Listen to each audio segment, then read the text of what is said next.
शादी बहुत छोटी उम्र में हो गई थी, तकरीबन 14 इयर्स में। उस टाइम मैं 7th क्लास की स्टूडेंट थी। तो शादी के तकरीबन 6 माह बाद मेरा फर्स्ट मिसकैरेज हुआ, जिसका मुझे पता भी नहीं था कि ये क्या चीज़ है, किस तरह हुआ है, क्यों हुआ है। टोटल अगर सब काउंट किए जाए तो कम व बेश 19 मिसकैरेजेस बनते हैं। मेरे अंदर एतमाद नहीं था। मैं डॉक्टर के पास कभी गई भी हूँ तो मैं उनको ये नहीं बता सकती थी कि मेरे साथ क्या मसला है, क्योंकि अभी बचपन में ही जब शादी हुई सारी शख्सियत जो है वो रोंदी गई है।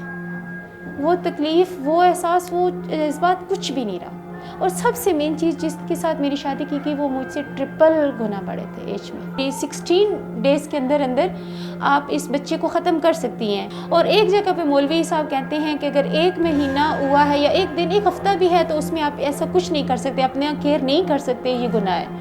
अब हमें इस चीज़ में दोराहे पे आके हम खड़े हो गए, हम इसमें कहाँ समझ सकते हैं कि हम किस तरफ जाएं। चाहे वो मुंह पे एक औरत मजबूर है, मैं भी हूँ। मैं अभी तक मेरी 17 साल लाइफ में, शादीशुदा लाइफ में, मेरे हस्बैंड से कभी कोई इस तरह की बात, मतलब गुस्सा या जवाब चीज़ इस तरह नहीं कर सकी, लेकिन अंदर से अक्सर बदुआ निकल जाती है। इस प्रोजेक्ट का जो बुनियादी मकसद ये है कि माँ और बच्चे, माँ की जो सेहत के हवाले से इश्यूज़ है, बैरियर्स है, चाहे वो कल्चरल हो, रिलीजियस हो या सर्विसेज के हवाले से हो, इन इश्यूज़ को आइडेंटिफाई करके फिर इसको पॉलिसी लेवल पे जाके एड्रेस किया जा सके।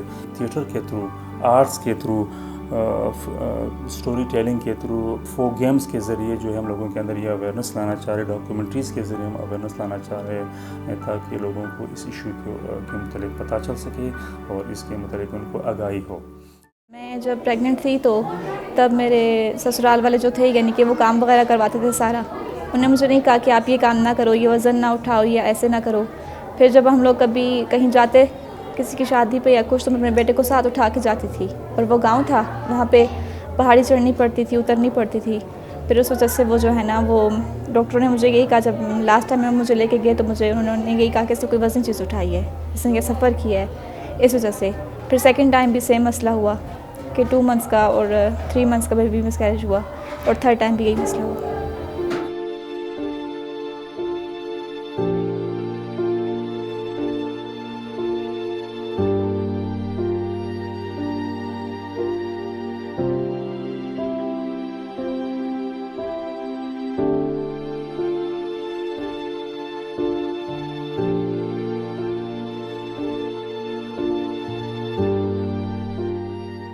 अगर वो प्रेगनेंसी के काबिल नहीं है तो उसे फैमिली प्लानिंग करनी चाहिए।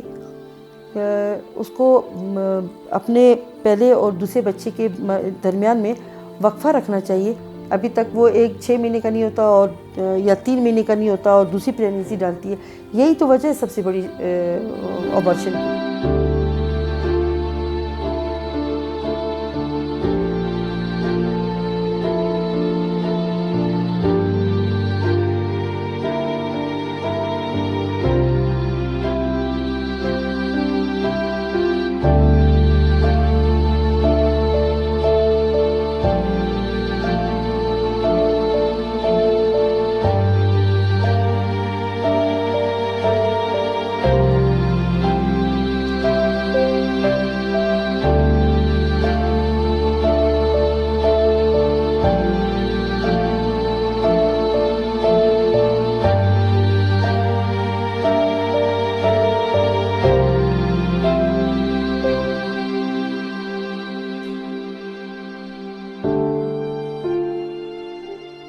पहले मैं इधर सेंटर में काम करती थी, मेरा शोर फोतो है ना।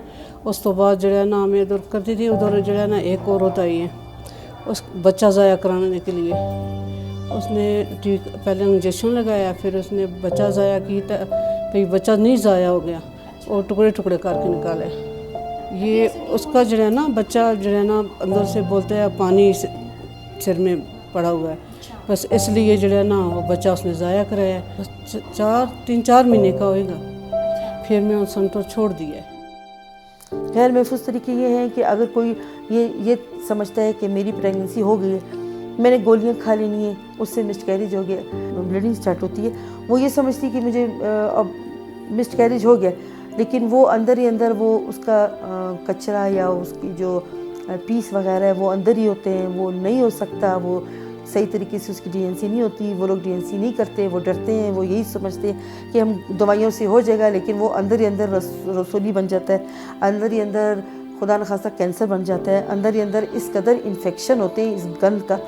अगर वो सही तरीके से डीएनसी नहीं करवाते, घरों में परमिशन नहीं देते, इसी वजह से कहते नहीं हमने डीएनसी नहीं करवानी, वो ख़राब हो जाएगी, बांझपन हो जाएगा। हालांकि नहीं, वो नहीं होता। न करने से बांझपन, इन्फेक्शन,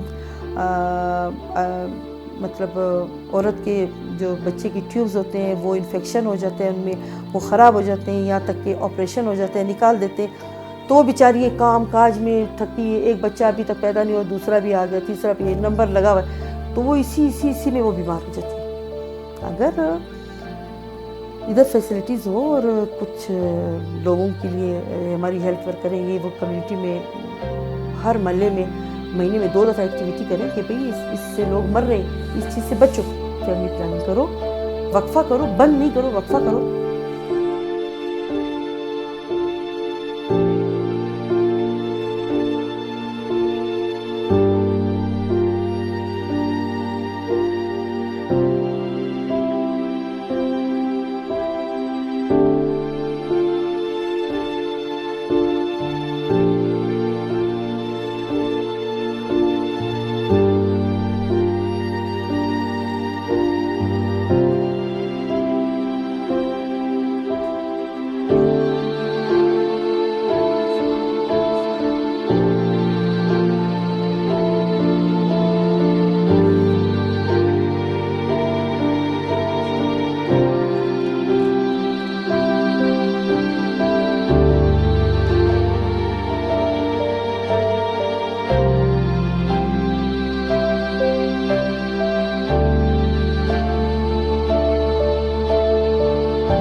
टेबू बनी हुई है कि अबॉर्शन करना जो है वो गैर इस्लामी है, गैर अखलाकी है, ये सही नहीं है।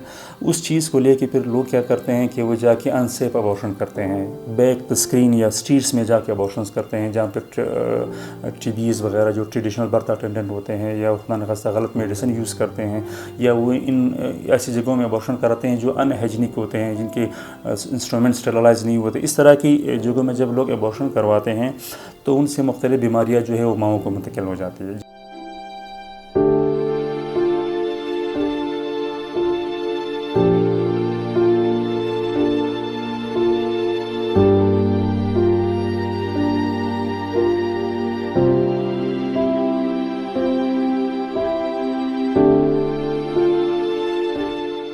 जब उनकी सेंसिटाइजेशन हो जाएगी, जब वो इस प्रोसेस में हमारे साथ इन्वॉल्व होंगे, तो होपफुली हमें काफ़ी वो है कि इंशाल्लाह हम इसके काबिल होंगे कि हम जो drop bill propose drop bill है वो असेंबली के फ्लोर में प्रेजेंट कर पाएंगे इन मेंबर्स के ताउन से, और होपफुली कि ये इस असेंबली से वो पास हो सके।